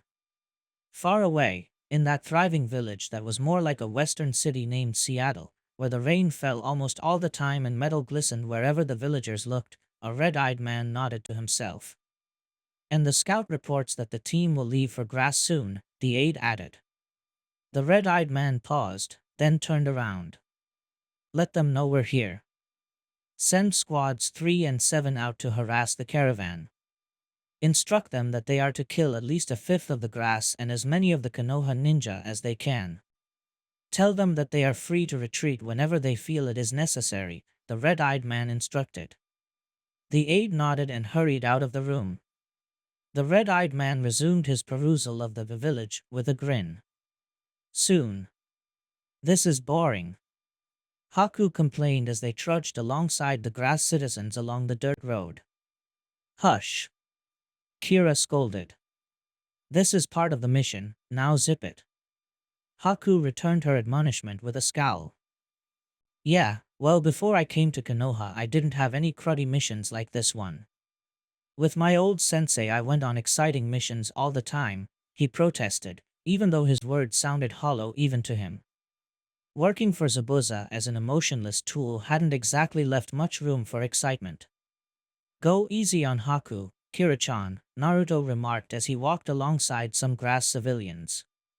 All he's ever known of village life is the work he's done in rebuilding Konoha, so let him make his judgments. He's yet to see just how good it is, he teased, and Kira giggled. Haku huffed. I can see you're all determined to make fun of my inexperience. Well, that's fine with me. I'll just talk with the much friendlier grass ninja, Haku said, only half full of indignation. Then he turned beet red as Kira pecked him on the cheek and skipped away. Lighten up, Haku-kun, she tossed over her shoulder as she went to check on another portion of the caravan. I never know what she's thinking, Haku said aloud. Naruto kept quiet, not wanting to interfere in his friend's relationship. Best to let them figure it out for themselves. He took a scope of their current situation with a little pride. The caravan stretched for almost half a mile, a testament to the grass' ability to survive a catastrophe like Akatsuki's decimation of their village. The escorts under Shikamaru's command were spread out over that distance in a rather effective manner. Hinata and Shino were positioned a small ways from the back and front of the caravan, respectively, to maximize their scouting abilities. Naruto, Kira, and Haku were spread about the caravan in order to spread out their strength. Sakura and Ino were positioned in the center of the caravan, able to reach anyone needing medical attention anywhere on the caravan. Sasuke and Chuji were happily acting as their personal protectorates, while Shikamaru personally escorted the Jounin Oyabun 1, acting leader of Jounin rank. They were, at the moment, conversing amicably about this and that, mostly that, with only a smattering of this mentioned here and there. Ano, Naruto-kun, a voice said by his elbow. Naruto turned to see Hinata. Hinata-chan. What are you doing here? Naruto asked her, surprised. Though he really shouldn't have been, since their positions were both near the rear. I can't shake this feeling that something bad is going to happen, Hinata whispered. Naruto shook his head. Hinata-chan, there is nothing to worry about. Aside from bandits picking off way more than they can chew, there isn't much that can threaten this caravan here. I mean, look. Orochimaru and Otogekure have been destroyed, and Akatsuki has been annihilated. Hinata shook her head in response. I know. I keep telling myself that, but she looked away, even though with her Byakugan activated at Shikamaru's request she could see in all directions. I just can't. Naruto stopped his mindless march alongside the caravan and pulled Hinata off to the side. Without giving her any warning other than his movements, he pulled her into a deep kiss, catching her completely off guard with no more than a deep. After a few moments, he pulled away. There.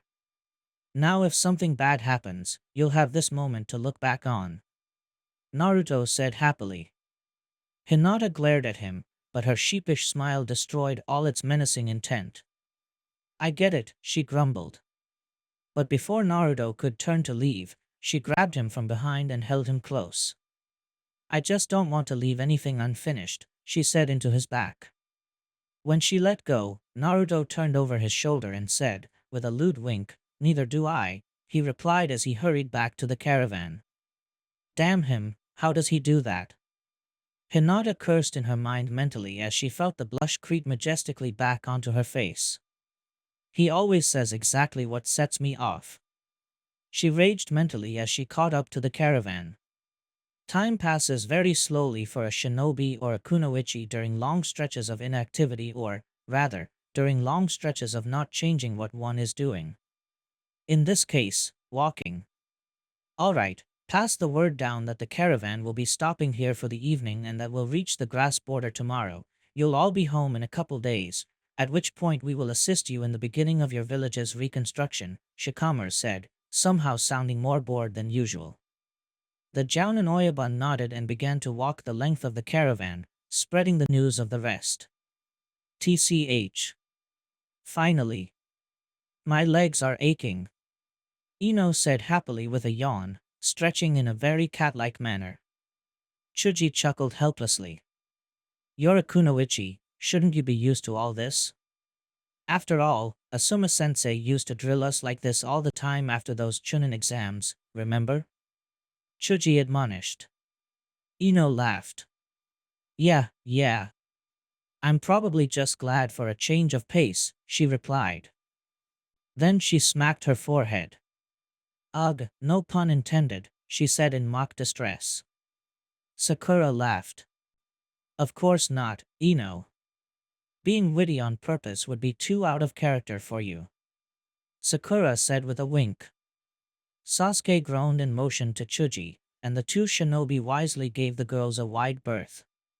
As they walked over to where Shikamaru was standing, the first sounds of the verbal sparring had already begun. Okay, we'll be at the border soon. Naruto, you look like you've got something to say, Shikamaru said as Sakura, Sasuke, Hinata, Kira, Haku, and Naruto approached. Since my team is here to protect this caravan, I'd like to get going with some precautions, Naruto asked Shikamaru. He nodded, pointing at Naruto and Sakura. Naruto, I know what you're gonna do, just don't exhaust yourself. Sakura, you go with him and keep an eye on him, you know how he can get. Hey, what's that supposed to mean? Hey! Naruto protested in vain as Sakura dragged him a ways into the perimeter of the caravan site. After a bit Sakura relented and allowed Naruto to take the lead. He led Sakura away until they were about 25 meters away from the main part of the caravan, then motioned Sakura over. Check this out, Sakura-chan, he said confidentially.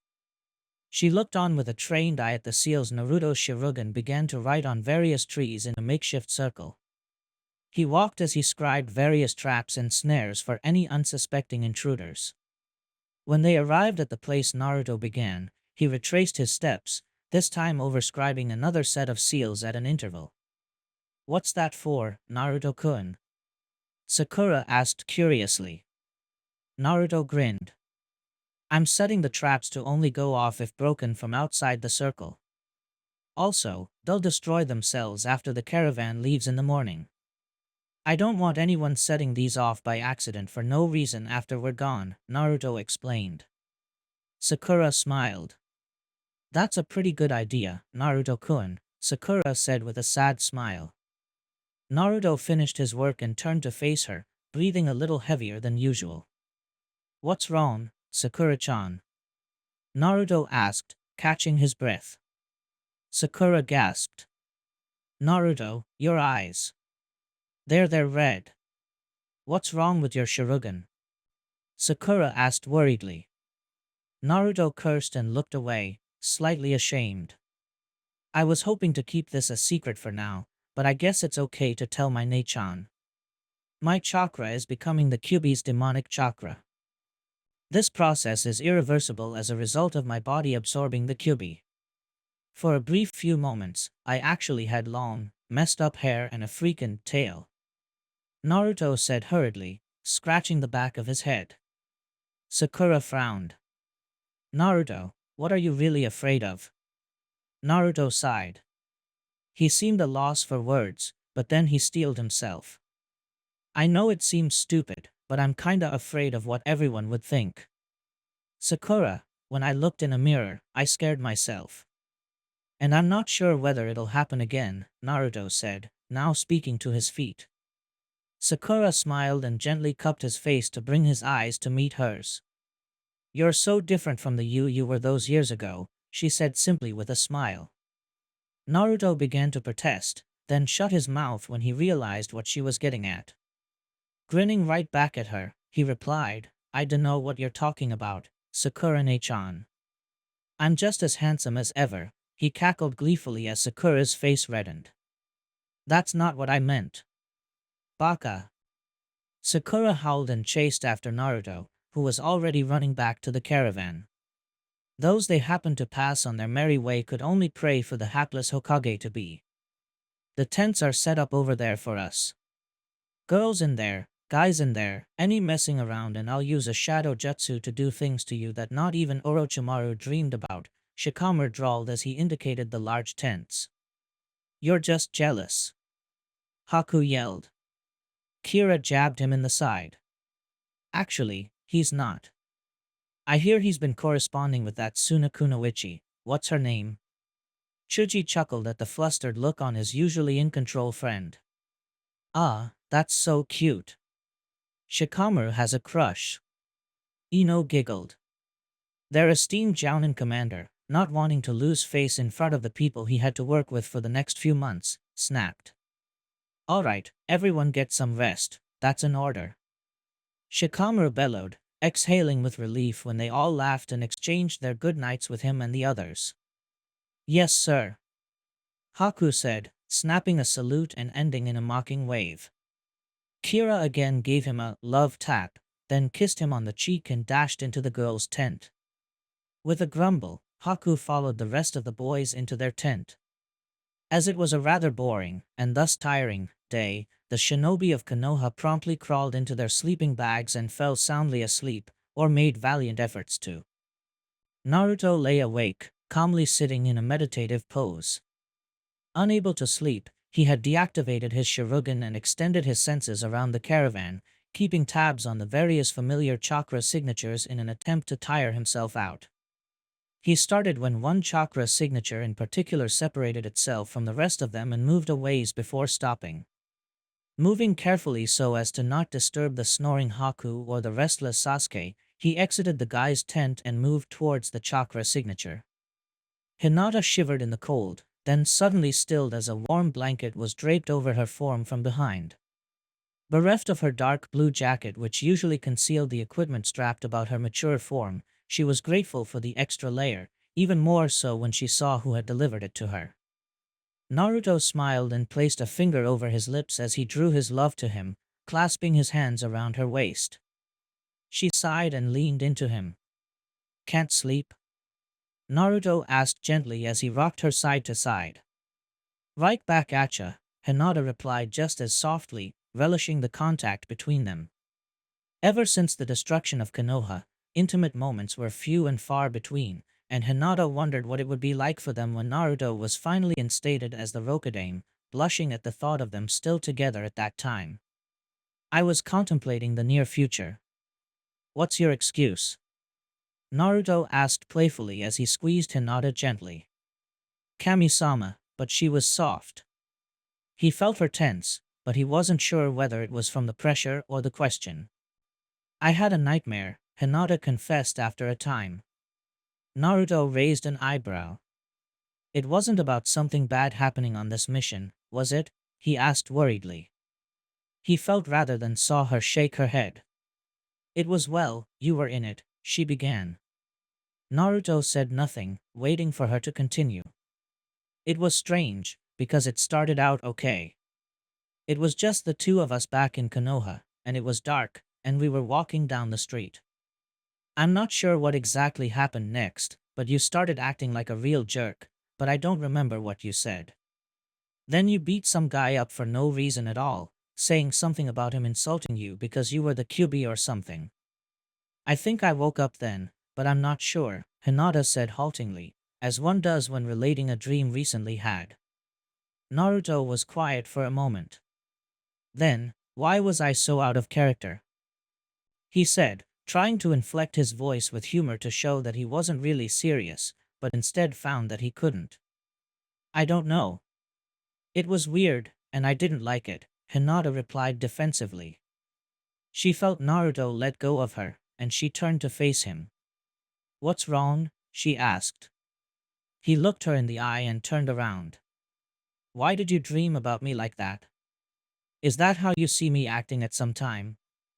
Naruto asked. He sounded confused. Hinata wasn't pleased. What do you mean, is that how I think of you? It was a dream, Naruto-kun. It doesn't mean anything, she tried to explain. Naruto turned back to face her. He wasn't smiling. Well, it had to come from somewhere, right?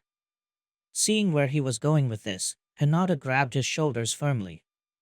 Naruto-kun, drop it. I know what you're implying, and frankly I think it's stupid. Why would you think that I would see you like that? She asked angrily. Naruto pushed her arms away. I don't know. It was your dream, he shot back. Hinata recoiled, stunned. She shook her head. Naruto-kun, what's wrong with you? Why are you acting like this? We've never had a problem like this before, she asked. Naruto shrugged and ignored the question. Damn it, Naruto-kun, answer me. This is our relationship we're talking about. Hinata yelled angrily, forgetting that the entire caravan was asleep and yanking Naruto around to face her again. As he opened his mouth, a glare forming around his unconsciously activated Sharingan, Hinata was spared the embarrassment of accidentally waking up the entire caravan by a very large and obnoxious noise. The explosion rocked the ground they stood on. Hinata, in her anger, refused to reach out to Naruto to steady herself and held her ground.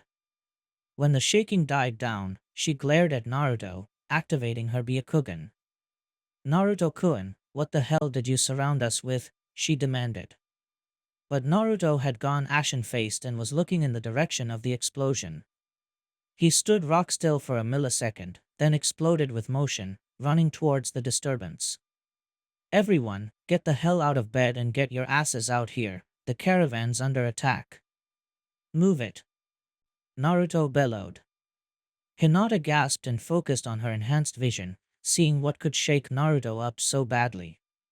A large lump of chakra systems clogged her sight along with the leftover chakra strands from Naruto's seals. Shit! She cursed, rushing after Naruto and falling in behind his left flank, watching as he gathered his permanently demonic chakra. Kage Bunshin no Jutsu, he commanded, and a small army of clones poofed into existence and began to perform various techniques. Blasts of air and in some cases demonic flashes of chakra hurtled through the air at the incoming intruders. Naruto himself drew forth Makai from its sheath and ducked under a kunai, slicing off the arm that held it at the elbow and silencing the man's ensuing scream with a swift return slash. The shadowy figure fell backwards, but before he hit the ground Naruto had already slain another attacker with a thrust to the heart. By this time, Hinata had several kills to herself, ducking and weaving with the lithe and deadly grace of her dance of death. Her gentle palms acted as though given minds of their own, and enhanced with her own wind chakra. Her opponents usually only took one hit before collapsing, dead before hitting the ground. Naruto finished off another ninja and straightened, taking advantage of the split-second lull in the fight to take in the situation. It proved to be unnecessary to do so, however, as the ground shook again as consecutive explosions rocked the forest once more. Shikamaru! What the hell is going on? Naruto shouted as he ducked underneath another brace of kunai. The shadow user caught them and formed the ram seal. Someone Naruto couldn't see screamed, the sound accompanied by a squelch of splattered blood. A very large group of ninja have attacked the caravan, he answered, hurling the kunai away into the night, resulting in another yelp accompanied by the sounds of merciless, bloody death. A light appeared in the distance, which revealed its source to be a fire. Screams of panic soon accompanied the blaze and Shikamaru cursed, turning to return to the caravan. And they've set fire to the caravan. Finish them off here, Naruto. The rest of your team is earning their own reputation on the other side of the caravan, Shikamaru relayed to Naruto, who nodded his thanks and turned to meet the latest opponents. In the light of the blaze, he caught sight of something interesting, a Hitai with strange dot marks on them. That isn't any village's insignia that I recognize, Naruto thought as he parried an attack with Makai, returning in kind. Finally, he was attacked by who he could only assume was one of the heads of his raid. The man drew forth a set of shuriken and flung them. Spinning Makai in a circle, the stars were deflected. However, their purpose had been fulfilled. Suiton, Suriwenden no Jutsu, the man called, and Naruto whipped through a seal set of his own as the water dragon hurtled towards him.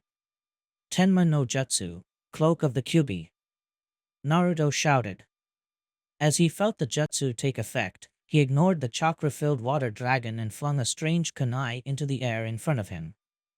The dragon crashed around him, leaving him unharmed. He smiled, Sharingan gleaming in the torrent of chakra, and he activated the seal he had scribed onto the kunai. The leader of the attack blanched when he saw his blonde opponent had disappeared. Did I get him? Or did he dodge it? He wondered. Then he ceased to wonder as he felt cold metal press itself against his neck. Who are you? You've completely obliterated half of my squad, and it's obvious I'm no match for you, the man breathed. I'm asking the questions here. Who are you, and why did you attack this caravan? Naruto demanded, pressing Makai into the man's neck enough to draw blood. The man grinned. I am a shinobi of Amigakure, and your days are numbered, Uzumaki Naruto of Konohagakure, the man breathed, throwing his head forward before Naruto could stop him. His head was severed from his shoulders, and he fell to the ground with a splat. Naruto cursed and flicked the blood off Makai before sheathing it. Glancing around with the Sharingan revealed the immediate area to be secure of any other ninja, so Naruto began to make his way back to the caravan, where the blaze still burned brightly. Kyuso. Who are these guys? Haku cursed, ducking under a punch and darting inside his opponent's guard with the speed of his Biju's chakra aiding him. He rammed his extended fingers into the young woman's solar plexus, and he felt her cough up blood on his back as she slumped forward. Pivoting on his extended foot, Haku spun away to greet his next attacker, blocking the man's kick. He was unable to react, however, as the man pressed his attack with a flurry of strikes. One caught Haku on the shoulder, to his surprise, but he used the momentum to spin away and flick through some seals. Needles of ice appeared in the air and flung themselves at the man, who screamed and then made no more sound. Around him the battle raged. The fires had spread along the caravan, lighting the darkness with a sickly glow. Haku was caught off guard in his brief musings with a kunai pressed up against his neck, which disappeared as suddenly as it appeared. The offender had his arm with the kunai at the end of it twisted around his back. Sharingan stared mercilessly as Sasuke twisted, breaking the man's wrist and taking the kunai, only to stick it in his heart. Neither Haku nor Sasuke was within 10 meters of the man before he hit the ground, already supporting their comrades in their struggles. And the battle raged. Naruto's arrival at the main part of the caravan was punctuated with the sharp smell of burnt everything. His teammates gathered around him, and he mentally took in their conditions. No one was seriously injured except for Sasuke, who was sporting a rather large cut on his arm which Sakura was already tending to. Naruto caught Sasuke's eye and indicated the wound with a raised eyebrow. Sasuke looked away, and Naruto was sure he heard him mutter, "Lucky hit," but couldn't be sure. Then he stiffened. "Where's Hinata-chan?" he asked urgently. Everyone looked around. Then Kira gasped. "Hinata-chan," she shouted. Naruto followed her gaze to see Hinata leaning against a tree on one hand, her other arm curled around her side. "Hinata-chan." Naruto echoed, rushing to her side. She met his impending gaze with empty eyes, collapsing. Naruto caught her and gently laid her on the ground. "I ran into one of the commanders of the squad, at least a Jounin killed him so strong," Hinata said weakly. "SHSHSH. Save your strength, Hinata-chan," Sakura said urgently. Naruto cursed himself for being too lax, having not even noticed Sakura's approach. She nudged Naruto in the side. Help Shikamaru re-establish some sense of order around here. A lot of grass were killed in the fires, Sakura said in an undertone. Naruto nodded and left Hinata's side very unwillingly. What's the situation? Naruto asked Shikamaru when he found him directing some of the improv firefighters. Shikamaru sighed. I don't know what you did to protect this encampment, but this enemy literally ripped your traps apart. They lost some men doing so, but after the holes were made past the 3 lines you made they simply charged right in. None of our ninja died in the fighting, but we're still not sure how many grass ninja and civilians were killed. What did you learn? He asked as Naruto took in the information. Kyuso, he said softly, looking to where some grass ninja were laying out some of their casualties. He turned back to Shikamaru. The attack came from a village called Amigakure, but right after this guy told me he cut his own head off on my katana. Naruto scowled. Amigakure was the village that Pain from Akatsuki was operating from, he added darkly, but it's too early to make any connections.